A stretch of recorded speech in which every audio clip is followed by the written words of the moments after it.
മറിയാമേ ഞാൻ തോട്ടക്കാരൻ തന്നെ, ഞാൻ പറുദീസായി സ്ഥാപിച്ചോൻ ശ്രേഷ്ഠൻ. ഇത് ഗോസ്പലില് 2 പ്രാവശ്യമാണ് നമ്മൾ കാണുന്നത് നീ എന്തിനാണ് കരയുന്നൊരു ചോദിക്കുന്നത് മറിയത്തോടാണ്. കല്ലറയ്ക്ക് മുമ്പിലിരുന്ന് കരഞ്ഞുകൊണ്ടിരുന്ന മറിയത്തോട്. ആദ്യം ചോദിച്ചത് 2 ദൂതന്മാരാണ്. അവർ കർത്താവ് ഇവിടെ ഇല്ല എന്ന് പറയാനായിട്ട് കർത്താവ് അസൈൻ ചെയ്തതാണ്. അവർ ഭരണവരത്തും പൂർണ്ണവരത്തൊക്കെ പറഞ്ഞു, നിങ്ങൾ അന്വേഷിച്ചിരുന്ന ആൾ ഇവിടെ ഇല്ല, പൊയ്ക്കോ.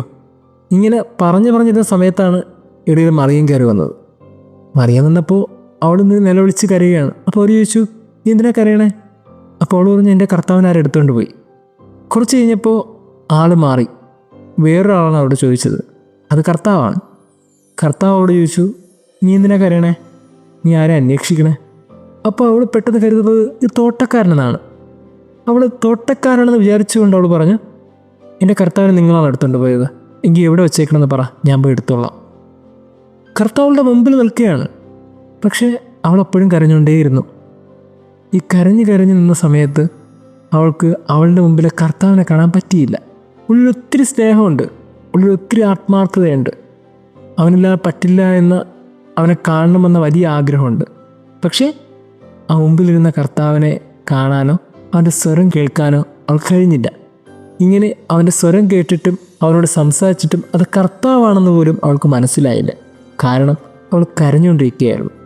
പ്രിയമുള്ളവരെ, അവളുടെ ഏറ്റവും വലിയ സങ്കടം അവൾക്കുള്ള കർത്താവിനെ വേണം. പക്ഷെ അവളുടെ മുമ്പിൽ ഇരിക്കുന്ന കർത്താവാണ്. അവൾക്കത് മനസ്സിലാകുന്നില്ല. മറിയം നമ്മുടെ എല്ലാവരുടെ ജീവിതത്തിലും ഒരു ഓർമ്മപ്പെടുത്തലാണ്. നമ്മുടെ എല്ലാവരുടെ ജീവിതത്തിലും ഒരു പാഠമാണ്.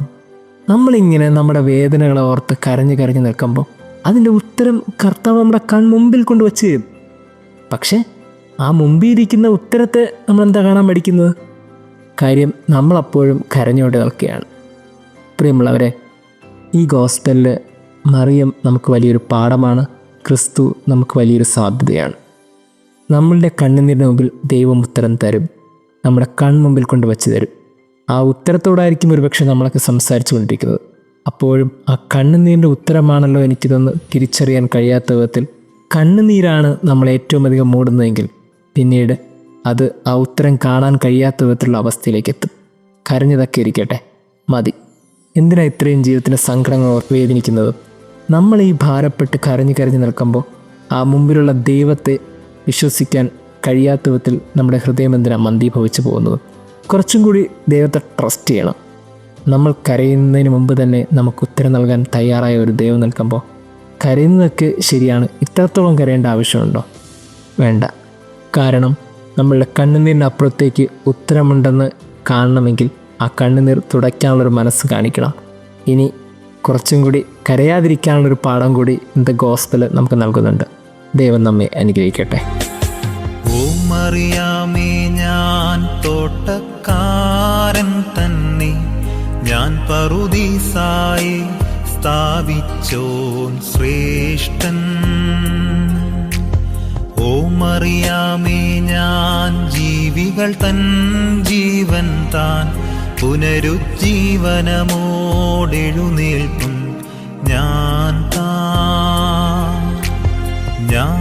കൊല്ലപ്പെട്ടോൻ, ഞാൻ കല്ലറയാർന്നോൻ, തൊട്ടിടരുതേ ഞാൻ താതാന്തികമേറിയിട്ടില്ല.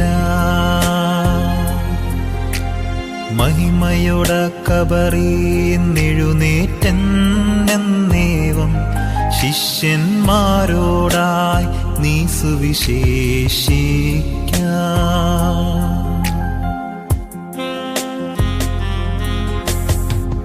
മറിയാമേ ഞാൻ തോട്ടക്കാരൻ തന്നെ, ഞാൻ പറുദീസായി സ്ഥാപിച്ചോൻ ശ്രേഷ്ഠൻ. ഓ മറിയാമേ ഞാൻ ജീവികൾ തൻ ജീവൻ താൻ പുനരുജ്ജീവനമോടെഴുന്നേൽക്കും ഞാൻ കൊല്ലപ്പെട്ടോൻ, ഞാൻ കല്ലറയാർന്നോൻ, തൊട്ടിടരുതേ ഞാൻ താതാന്തികമേറിയിട്ടില്ല. കബറീന്നെഴുന്നേറ്റെന്നേവം ശിഷ്യന്മാരോടായി നീ സുവിശേഷിക്ക.